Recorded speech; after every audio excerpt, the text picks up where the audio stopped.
I am pleased to welcome you to this session of TJHT Talks.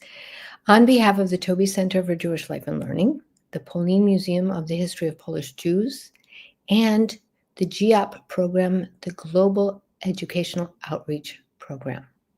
We are indebted and grateful to our partners at Polin and GEOP for inspiring this session and for encouraging us to base it on the Polin's current temporary exhibition, 1945. We're delighted that you decided to spend the time with us, whether you're here live or via YouTube.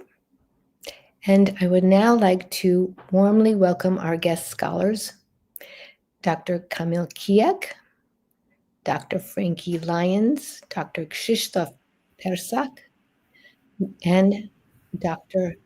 Anna Sommer Schneider. We're delighted that you're all here. They are all fresh from a recent conference on the subject we will address tonight, and I have no doubt that they will add comments and insights that they gain from the academic conversations that they get with colleagues around the world. Without further ado, I would like to turn over the mic, the floor, on my friend, Dr. Kamil Kijek, who will moderate the session. Kamil, the floor is yours. Thank you, Helis, for the introduction. As was mentioned at the beginning, our conversation is inspired by the exhibition 1945, not the end, not the beginning, that is right now showcased in the Polin Museum of History of Polish Jews in Warsaw.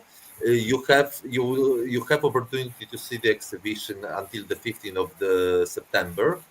But for those of you who are not in Warsaw and who will be not able to come, I just want to say that we will touch many of the fascinating problems concerning a history of Jews in Poland in the first years after the Holocaust. This is also the topic of the exhibition. Some of these topics will develop more than is developed in the exhibition. Many of them are much deeply explored in the exhibition. But overall, I hope that we'll be able to convince you how rich, how fascinating, of course, not easy and hard is the history of Polish Jewish community in the first years after the Holocaust. And I have decided to organize our conversation with wonderful scholars that I have a privilege to talk to around 6 very general questions, these questions are also, of course, addressed in the exhibition. And my idea is that I will ask 3 first big questions to namely like to one of each of our particular scholars, and then all the others will be invited to add anything what they think about this particular problem. Then I will ask 3 main questions to all of us, and then in any order any of us will start answering. And we are all looking forward also to your comments and questions after this conversation of ours that will last approximately for 1 hour.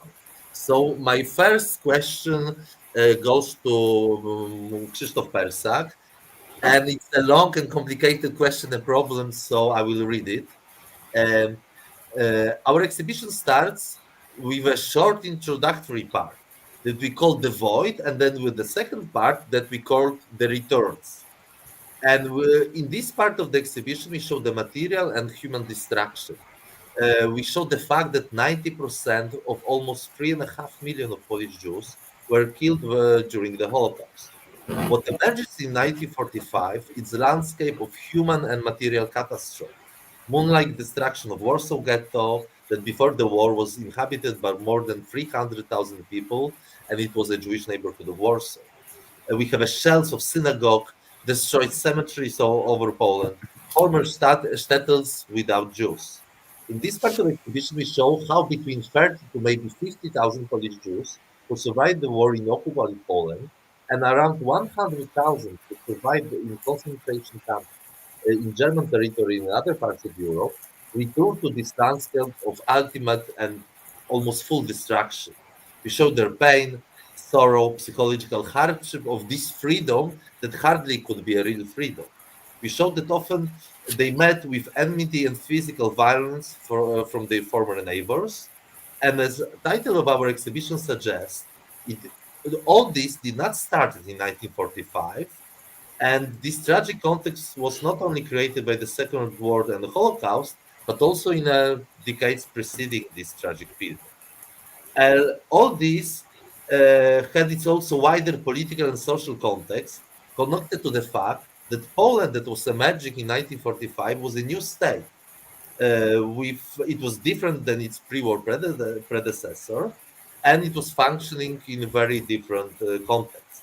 So my question first to Krzysztof and then to Frankee and to Anna, or in any order, is uh, what are the most important facts from pre-war and war history and social political context of 1945 Poland that we need to acknowledge and understand to understand the psychological, material, and political situation of Holocaust survivors in this time? Thank you, Kamil, for this question. Hello, everyone. I think the answer to this question is simple but long. I think this factor, which existed before the war, during the war, and after the war, the most important factor was anti-Semitism. And if we return to look at the pre-war period, we have to remember that, first of all, anti-Semitism was widespread in all Europe, including Poland, but particularly in the recent pre-war years, it became a very important part of political programs, of political agenda of both the ruling force in Poland, but also the opposition, but also the Catholic Church, which also promoted anti-Semitism in its teaching. So I do say that the majority of the Polish society was very disfavorable towards the Jews. The only exception was the left, political left, the socialists, the communists, but this was a very weak political force in pre-war Poland. So most of the political forces promoted the program of eliminating Jews from social and political and economic life. They dreamed of somehow getting rid of Jews from Poland, or at least from different dimensions of the social life. Even the governments developed programs of compulsory emigration of Jews to remove a great number of Jews from Poland. And so that's the background. That's the background which existed when the war broke out.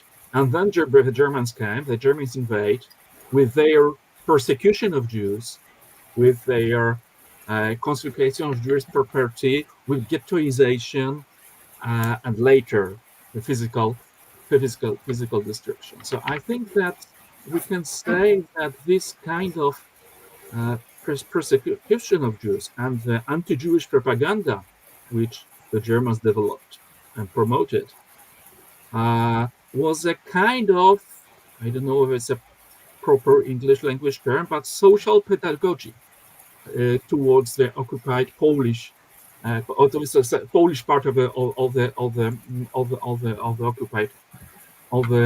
occupied country, and this anti-Jewish propaganda in a great part repeated the themes that were already deeply rooted in anti-Semitic. There was nothing new in this German. There was not much new in this German anti-Jewish propaganda. So it confirmed. Confirmed the pre-war mood. What the Germans brought new was the element of racism, biological racism, and portraying the Jews as subhuman. And when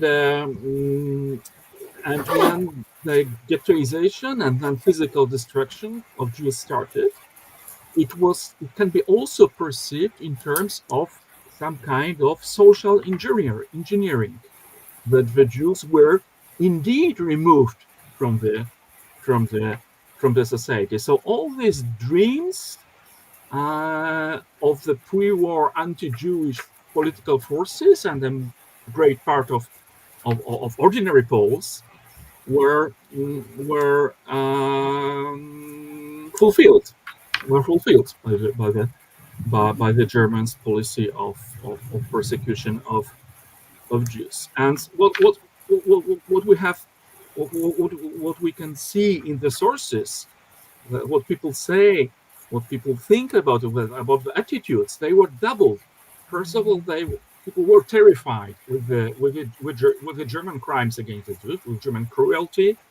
They condemned these atrocities, but on the other side, the same people were satisfied that the Jews were eliminated from the social and economic life.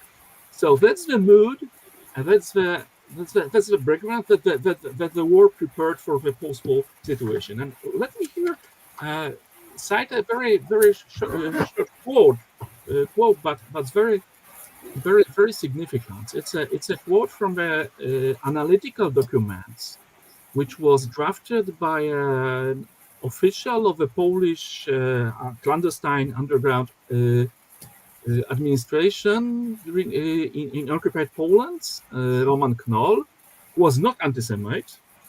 He was conservative, but not anti-Semite. He was a renowned diplomat before the war, and a very good political analyst. What he wrote in 1943, when most of the Jews were murdered, by the Polish Jews were murdered by the Germans at that moment, but the scale of destruction was not known. The full scale of the destruction was not known. And he wrote, throughout the country, the return of Jews to their homes and workshops is completely out of the question, even in greatly reduced numbers. The non-Jewish population has taken the places of the Jews in cities and towns, and this fundamental change is definitive in much of Poland. The return of large numbers of Jews would not be perceived by the population as restitution, but as an invasion, against which they would defend themselves by any means necessary, even by physical force. So, and that's exactly what happened after the war. That is exactly what happened. So it sounds like a forecast, a prophecy, what he wrote in 1943. Because, well, as you said, when the Jewish survivors return to their homes, they are not welcome, and they are met with hostility and even with physical violence, of which we know very well. So the return of Jews, the number of the returning survivors was small, but it was unwelcome, and it was kind of disappointment.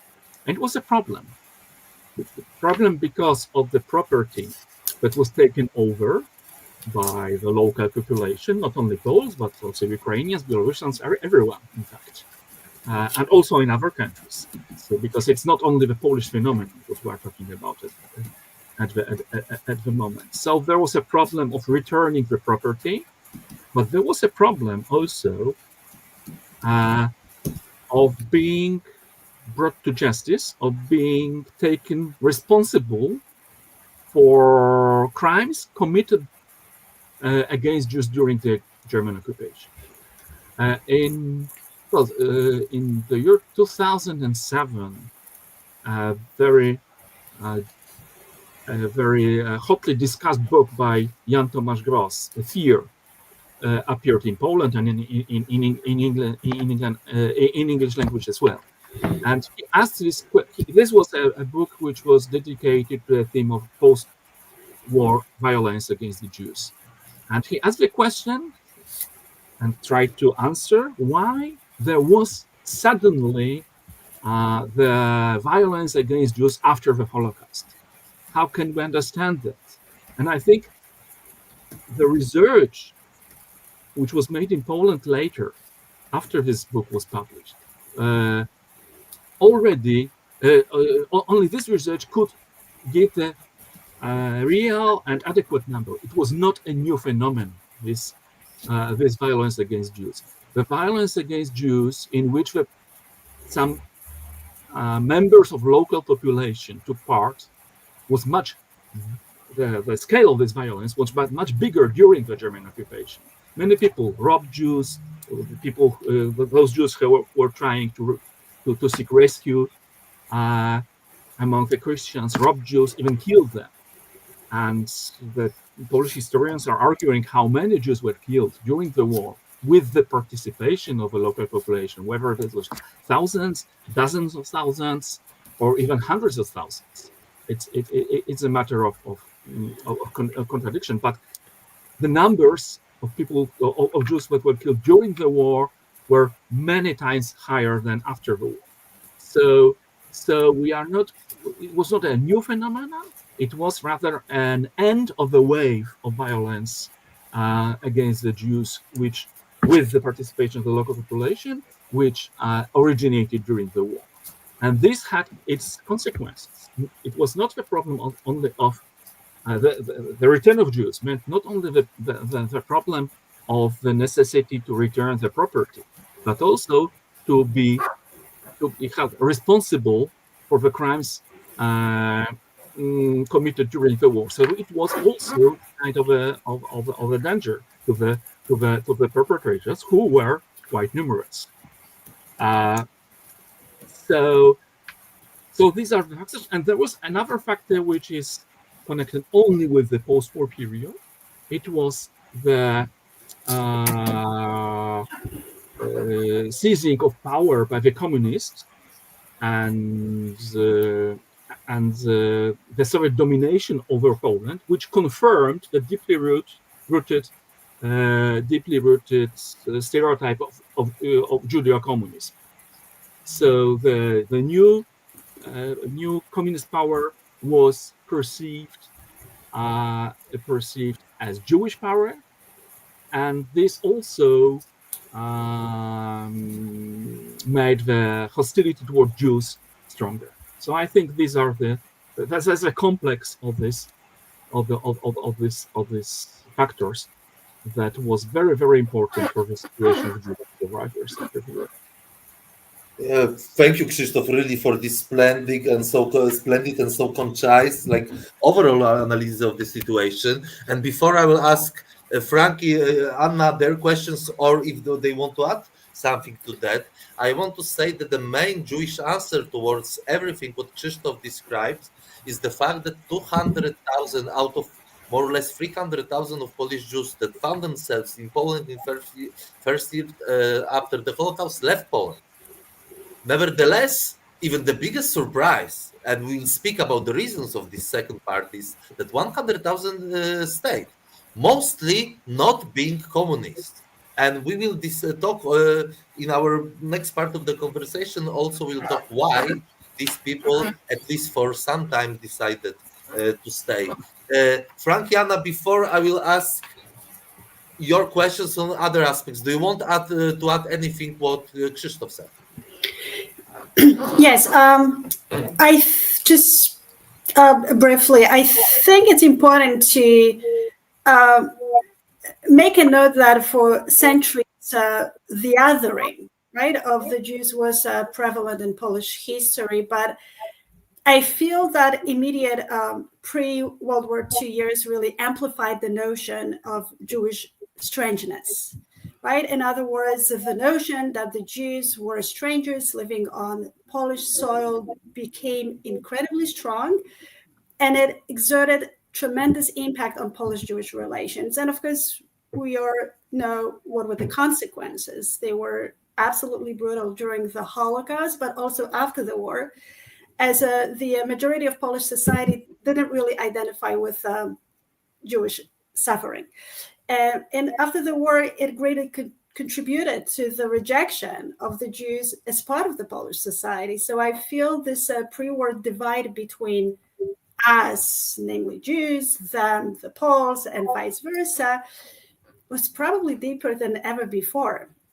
And as we all know, this immediate pre-war era had seen increased or unprecedented anti-Semitism and anti-Jewish violence in Poland and also in other parts of Eastern Europe. And of course, we will have a chance to talk about this later on during our meeting conversation. But actually, it was exactly at that time, pre-World War II, when American Jewish leadership started playing a vital role in supporting Jewish community in this part of Europe. And that assistance, which was provided by American Jews back then, became probably the most effective weapon against different forms of anti-Semitism. And of course, this experience was indispensable later to better organized Jewish community after the war. Thanks. Frankie, do you want to add something, or we go further? I would love to just touch on one thing real quick. And also bridging into the next questions that we have, this 1945 moment, the moment of return is so important. And the theme that I want to bring up is displacement, because for me, that is the theme that continues for the Polish Jewish community through 1968. The question of displacement from society, but also the physical space. Even people who found a community in Israel, in the United States, elsewhere, struggled their entire lives to feel fully settled, right? This displacement continues in the individual lives of the survivors. And I wanted to draw that out as well. Yeah, thank you very much for that note, because both Frankie and Anna also turned our attention to the very important transnational aspect of the Polish Jewish community, the fact that it's kind of acknowledged, but not so much then its consequences of this acknowledgement. We see how the early post-war Polish Jewish history was done, because these migrations, this displacement that Frankie mentioned, the engagement of American Jewish institutions formed into a large extent by former Polish Jews is again 1945. It's not the beginning of this, but it's already, it was for more than 50 years. I want to touch on a subject that another reason of so big emigration of Jews out of Poland is the fact that we have a modern Jewish emigration from whole Eastern Europe as a process present since 1870, more or less, with the institutions,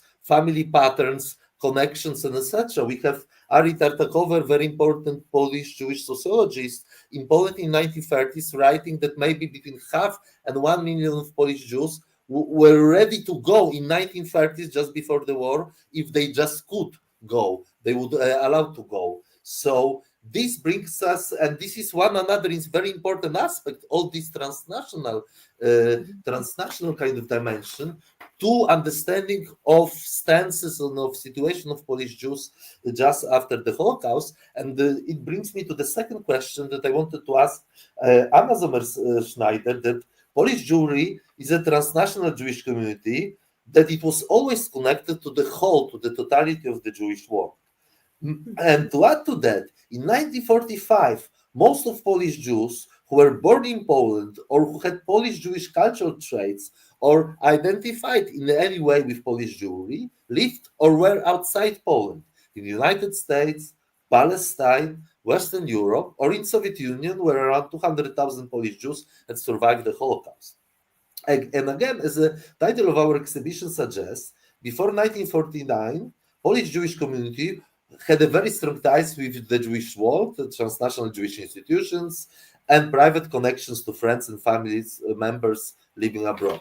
So Anna, my question is, what is the response and immediate reaction of transnational Jewish institutions to the plight of Holocaust survivors? Yeah, this is a very important question. And yes, absolutely fits into the theme of our conversation, not the beginning and not the end. Well, to answer this question, I need to start with a brief context. Of course, for centuries, Jews have been a diasporic people, as you said, with the connections throughout the world. And with that said, taking a transnational approach is vital to understand the changing dynamics of Jewish life in post-World War II Poland. Well, traditionally, we tend, especially here in Poland, we tend to look at the rebirth of Jewish life rather from a local, like a micro level perspective. But we kind of forget that for nearly 2 decades prior to the outbreak of the World War II, American Jewish leadership realized how difficult the position of Eastern European Jews was. And in many European countries, as we've said, post-World War I, Jews experienced all forms of prejudices, of course, violence included. And that was in a part a consequence of the rise of ideological anti-Semitism, which dramatically affected Jewish communities in this part of Europe, their personal, community safety, their employment, everything. And on top of that, both migration and immigration restrictions completely transformed Jewish experience. So, of course, we see that this global disaster prompted unprecedented response from the American Jewish community. And I think it's important to mention that also the American Jews found themselves in a little different position, in a much stronger position as a community. So in order to support the Jews overseas, namely here in Central Eastern Europe, American Jews launched never seen before humanitarian relief. And the person who was standing behind this, one of the people actually, was Louis Marshall, who back then was the head of American Jewish Committee. And he immediately reacted to all the appeals arriving from Europe, from overseas. And in response to that, soon a well-known organization, American Jewish Joint Distribution Committee, was created, which is better known in the United States just as JDC. In Poland, we call the organization just the Joint. And, it was at that time that American Jewish leadership developed three, or American Jewish organizations developed three main pillars of activity to address the needs of Jewish community in this part of the world, which focus on improving social and political position of the Jews, supporting immigration, in some instances also local internal migrations, and initiating agricultural colonization. All these events rearranged Jewish transnational connections, right? They created long-lasting relationships and gave opportunities for this new experience, which was vital in rebuilding of Jewish life in the new post-World War II reality. So when we look what happened in Poland right after Red Army entered eastern part of the country, within several months after Poland or part of Poland was liberated, Jewish orphanages and sanatoria for children were created, Jewish schools and kibbutzim and hospitals and soup kitchens, and all the vital services were set in motion. But just one more thing, it's important to mention that this assistance was not limited just to providing food and monetary help. The charity organizations like JDC appreciated what we would call constructive form of assistance. In other words, opportunities for professional development and employment of Polish Jews.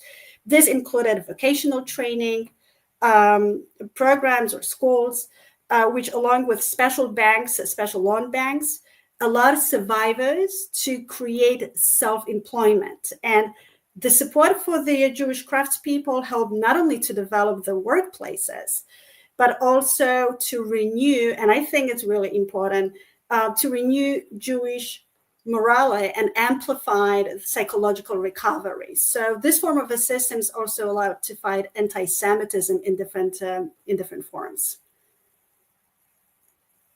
Thank you. Now I want to following on this, what Anna said, and this kind of richness of transnational or engagement of international Jewish charitable and all other institutions, because JDC was probably the most important one, but we need to mention Jewish Labor Committee, Orthodox Vada Hatzalah, all the Zionist in global institutions engaged also in our life in Poland. All of this matter, they create a crucial additional context to how the Polish Jews live and try to rebuild their life, or by emigrating, or by staying in Poland. But and following on that, I want to ask a question to Frankee Lyons, that actually Jewish transnationalism is even much wider phenomenon that we have discussed so far. It's much wider than the operation of Jewish welfare institutions such as JDC. It is also about reading daily in Polish Jewish newspapers about affairs of Jewish community in the United States, Palestine, German DP camps, and all over the world. It is about receiving and sending letters to family members and friends abroad. It is about migrations and possibility of migration. It's about thinking globally. I will only add that on the exhibition we show in our part Return, when the Polish Jewish Holocaust survivors return to their homes and face the situation that Krzysztof described, we show that part of this process is also looking for friends and members and families abroad by putting ads, for example, in forwards in New York of Polish Jews looking for some family members in United States. So my question to Frankee, to you is, what in all this and other aspects of Jewish transnationalism is crucial to understand in the early post-Holocaust history of Jews in Poland? Great. I think, as many people are aware, I think the general image of the Polish Jewish community after the Holocaust in Poland is one of isolation, of loneliness. These are the predominant feelings that characterize people's image of it. And what I really want to make clear is that the Polish Jewish community was not isolated at all. Even during the period of Stalinism, there were still connections that were being developed between Jews in Poland and abroad.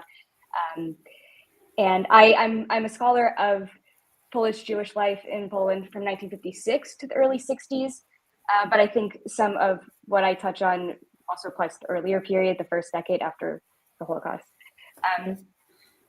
So in thinking about Polish Jewry not being isolated, what does that mean?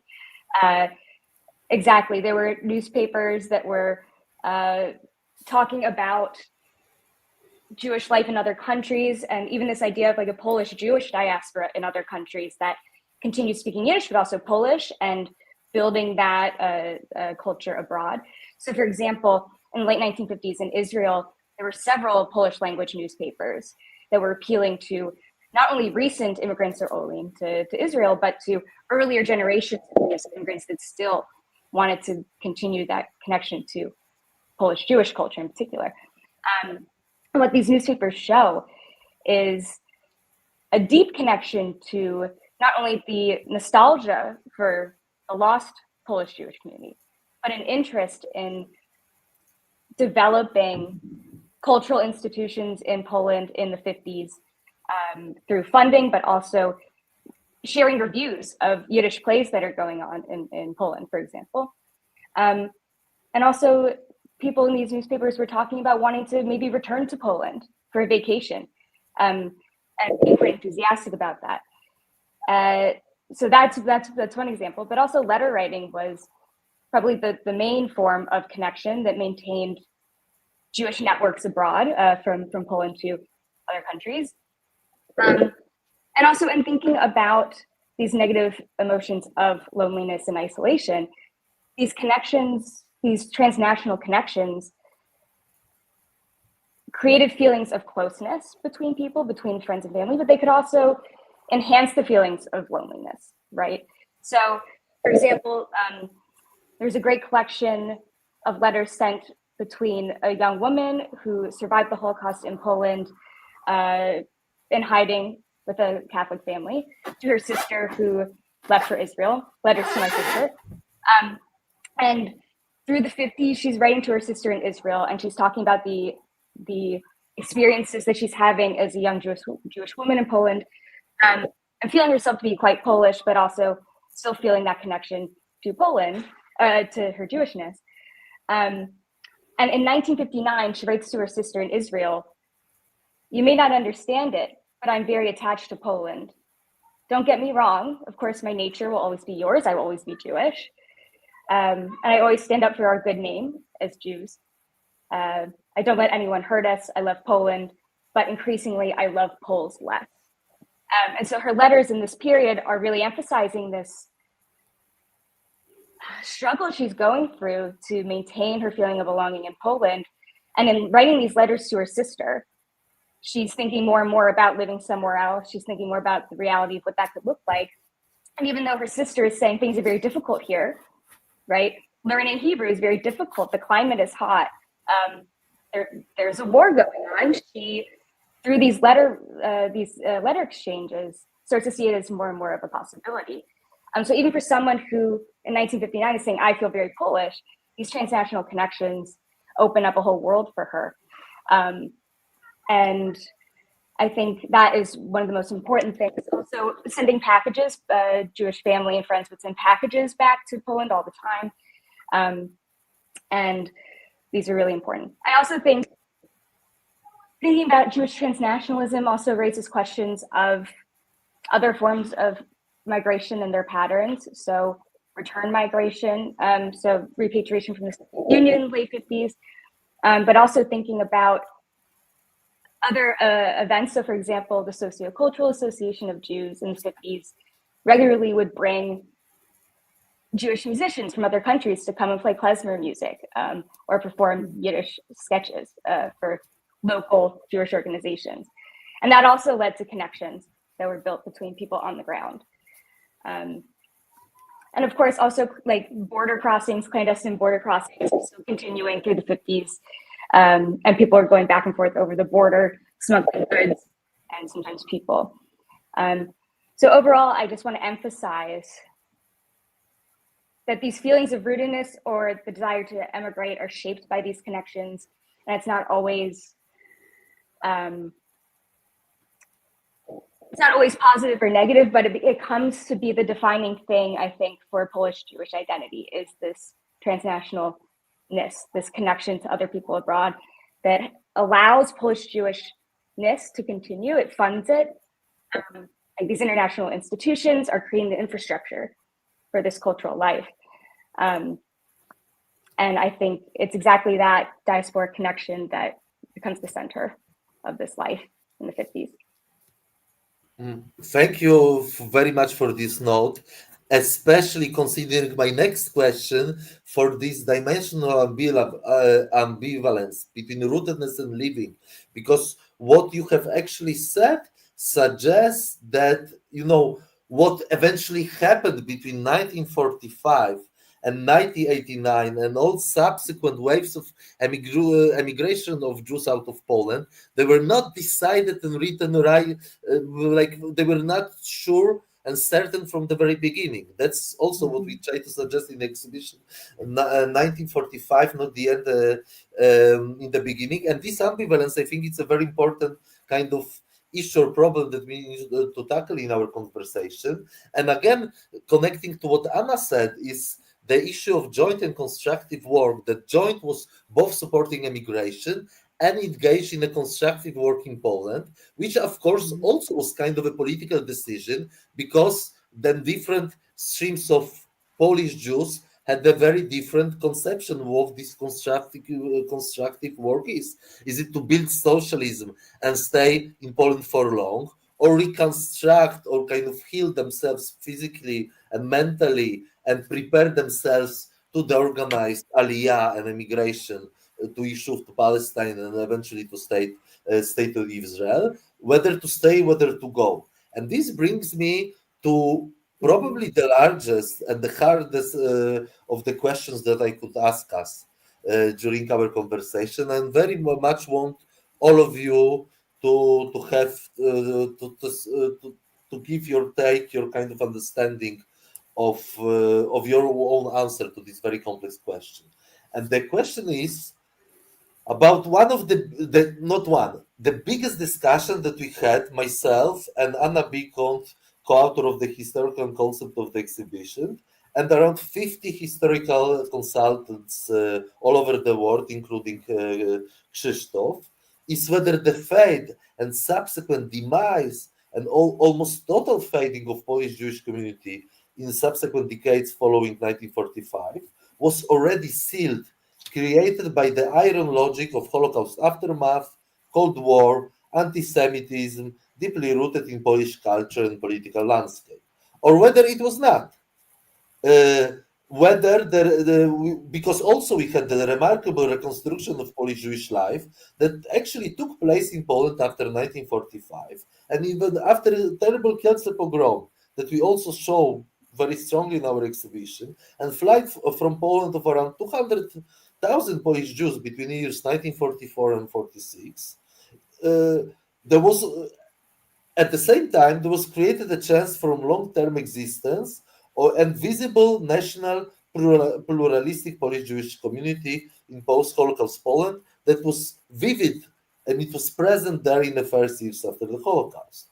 So, and we never reached the consensus over this question, whether the fate and demise was sealed or not. So my question is, what is your take on this?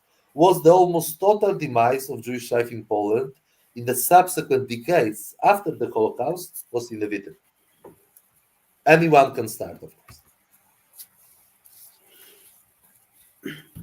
I don't know. I can start if there are no volunteers. Oh boy, this is a really difficult question, given what we've discussed and those connections and how so much effort that was put by the Jewish organizations in the United States and elsewhere to actually rebuild the Jewish life. And I think we should, it's fair to say that surviving Jews should probably be divided into two groups. Those who believed that the rebirth of Jewish life in the aftermath of the Holocaust was possible, and those who wish nothing but to immigrate. And we don't have time to delve deeper into the question of immigration and what prompted the decision to leave. But of course, this was constantly changing. And like you said, those who decided to stay experiencing the growing tension and violent acts of anti-Semitism, they were constantly changing their mind, right? But there is a significant number of surviving Jews who chose to live within their community despite all the obstacles, and there are many of them, right? If you were religious before the war and you want to follow the same pattern and you want to live the same life and you want to daven with your community in smaller towns like, let's take my hometown of Święcim, the Jewish Auschwitz. It was, for example, hard to find a minyan. So these are these little things, right? And yet people had that sense of belonging, something, Frankee, that you were alluding to, right? They didn't give up until it was clear that the rebirth of Jewish life in the same form that they remember from before the war was just impossible. I know our conversation is, in a sense, time restricted, that we want to focus on the immediate post-war years. However, I want to say something about the following decades. And Frankee also made some comments about that. You know, it doesn't really matter how assimilated Polish Jews were. And no matter if it was in Poland or elsewhere, I think it's pretty typical for every ethnic, religious group that we have that distinct sense of belonging. Right? And so did the handful of the Jews who lived in Poland in the 1970s and 1980s. And many people have that misconception that there was no Jewish life past 1968, which is not truth. Like, to give you an example, In the 1980s, JDC returned with their charity work to support a tiny group of approximately 5,000 of self-identified Jews, right? And the organization leadership once again proved that it was not about the numbers, but every Jew living in Poland deserved to be included in the larger transnational community. In 1981, a day after martial law was declared in Poland, Ralph Goldman, who represented JDC at that time, signed the agreement with the Polish authorities, allowing for the authorized work of the organization in Poland. And Akiva Kohan, I remember in one of the documents, I remember reading Akiva Kohan's report, who was country director at that time. He was Polish-born. He supervised JDC's work in Poland at that time. And by the way, he personally didn't believe in rebirth of Jewish life, of course, in that form that we knew it from before the Holocaust. At one point, he recounted with great satisfaction that during lunch programs in Jewish canteens, one could hear Yiddish songs. So I think this cultural aspect, Frankee, that you were talking about, and that sense of belonging was very strong, even after all the very difficult experience that the Jews had in the post-war years and decades. Thank you. Krzysztof, do you want to answer? Because please go ahead. Yes, let me add something. If you're asking the general question whether there was a chance for the existence of a significant Jewish community in Poland after the war,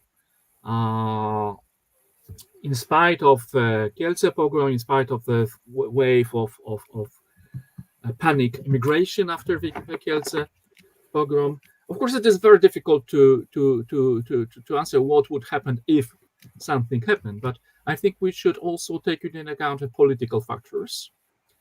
And this, I think, the most crucial factor, apart from anti-Semitism, was Stalinism. Was the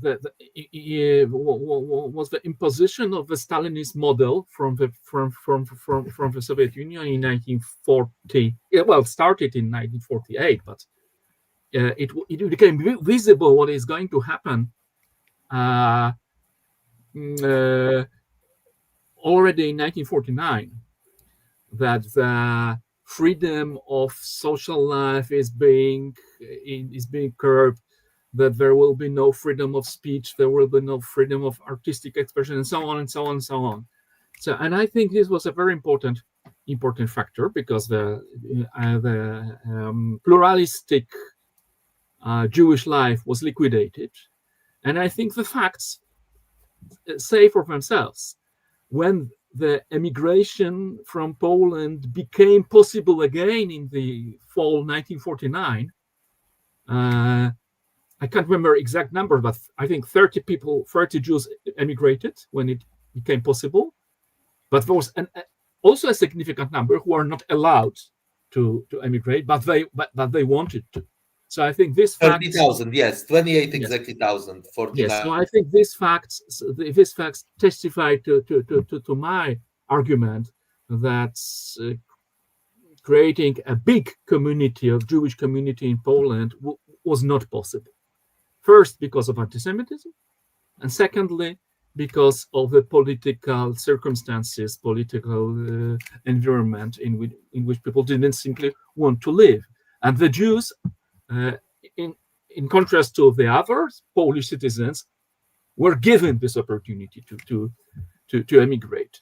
And again, in 1956, when the emigration became possible again, thousands of people chose to emigrate again, not because of political reasons, because the political situation was better. Yes, it was more freedom in 1956, but because of anti-Semitism, which became visible again in this period, and a great number of repatriates who returned briefly to Poland's from the Soviet Union, with their experience of living in the Soviet system, also chose to emigrate, not to stay in Poland, but to go to the, well, west, although Israel was geographically in the east. Yeah, so I don't think. I'm not saying that the as you put it, that the chance for this visible existence of Jewish community was sealed already in 1945, but there were subsequent very strong factor which made it not possible. I mean, the Stalinism.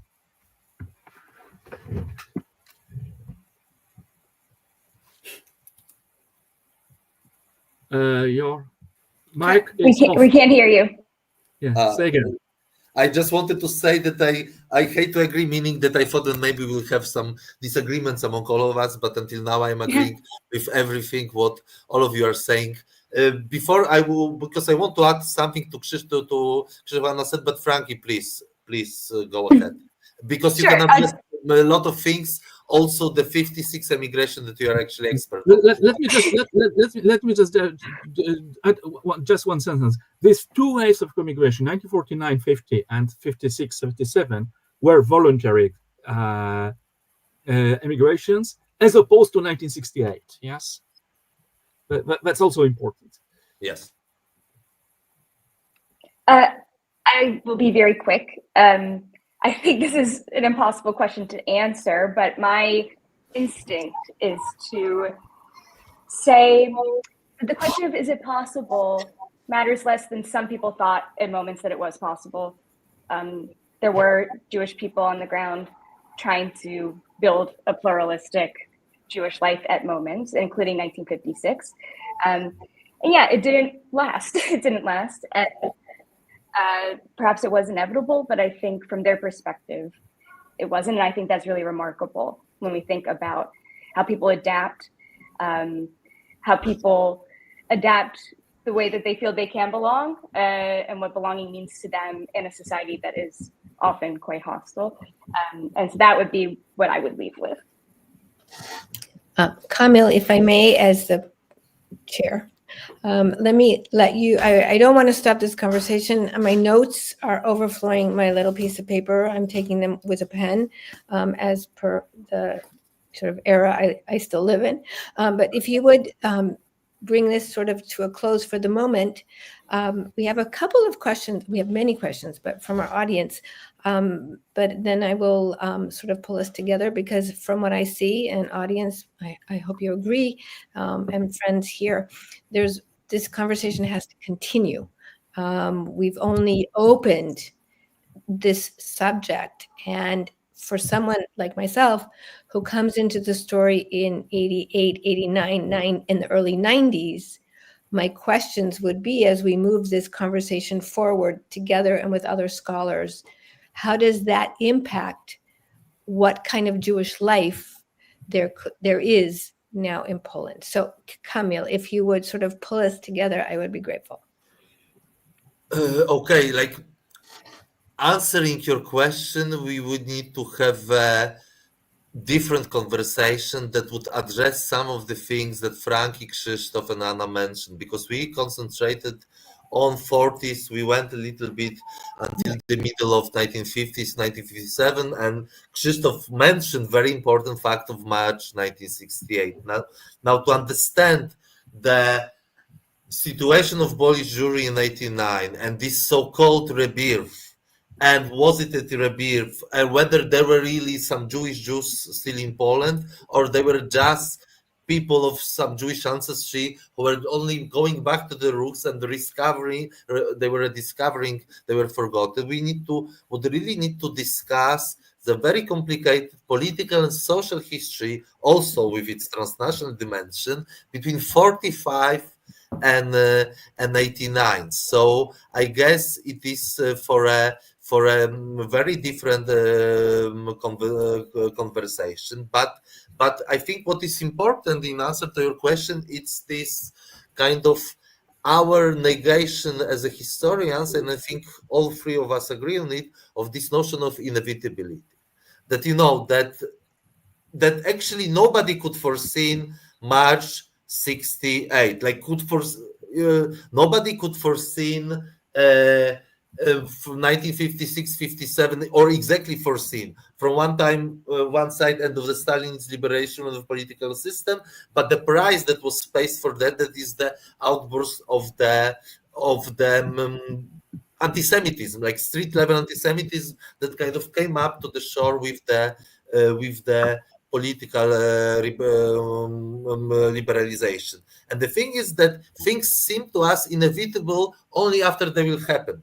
So then, in 70s, everyone almost could say that, that 1968, one could already see some things happening in 58, 1960, 1962, but it was not so much the case. What I wanted also to add to this, my very imperfect answer to your question is, and I think it's very important, it's not the fact that it's commonly known. We kind of know it as historians, and